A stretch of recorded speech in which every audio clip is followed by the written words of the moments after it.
In Learning Objective A, we will classify an exponential model as either growth or decay. The standard format, if you have to write your own formula for a growth or decay model, is very similar. Here's the growth and here's the decay.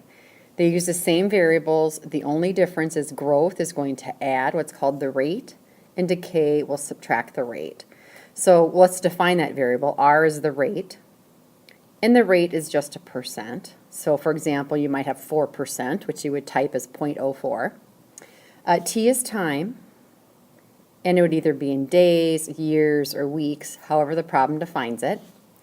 The A is your starting amount.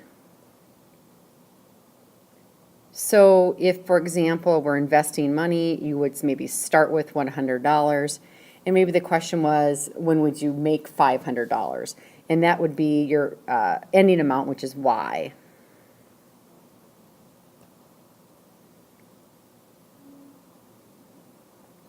So when you have to write an equation, they're going to give you 3 of those 4 pieces, and you would just plug it in and simplify. Before we write equations, let's actually just define if we can tell if a model is growth or decay. Let's just look at number 14 here. In the format, remember of it, our equation was y equals a, and then it was 1 either plus or it was a minus an r to the t value. For these first 2 problems, we see this written in this format, so you can actually see the r in it. For the first one, they are subtracting 0.25, so that they're subtracting 25%, so this would be decay. For the first one, they are adding 30%, so this would be growth. Number 16, what they've done here is the 1.5 is this complete amount already, so they've done 1 plus 0.5, so it is greater than 1, therefore it's growth. Number 17, this factor here is greater than 1. It's 1.05, so that is also growth. I can tell in number 17 what the rate amount was. Again, they're using 1.05, so they're using the one that was currently there. What they did is they added a 0.05 to it. 0.05 is the same as a 5% growth rate. So you can actually read the growth rates from them. Number 18, this number is less than 1, so it's decay. If we look at number 19, the value here, the factor is less than 1, so this is also again decay. You can tell how much what the decay rate was, what the R value is, because remember this number here, because it was decay, they did 1 minus R. What value did they minus from 1 to get 0.05? So that would be the question. You could figure this out. You can subtract 1 from both sides if you wanted to.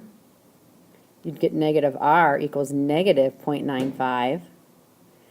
You can ignore the negative or simplify it out, and you would have that the rate was a 0.95 rate of decay. So the R value for number 19 is 0.95. If we look at number 20, the base value here is greater than 1, and it's growth. The rate of growth here, again, because it's growth, it would have been 1 plus an R value. We can tell what they added to 1 was an R value of 0.01, which is 1%. That's the rate. Number 21, the value is less than 1, so this is also here decay this time. How much did it decay by? Well, they took 1 and they subtracted a rate. They subtracted a 0.05. So the rate here is 0.05 or a 5% rate of decay. Our last one, the base number is a 3.25. This is actually a growth function, and it grew by quite a bit. Remember, it was 1 plus a rate. Well, to get 3.25 means the rate had to be 2.25, and be careful, 2.25, as you move your decimal place 2 to the right, would be 225%.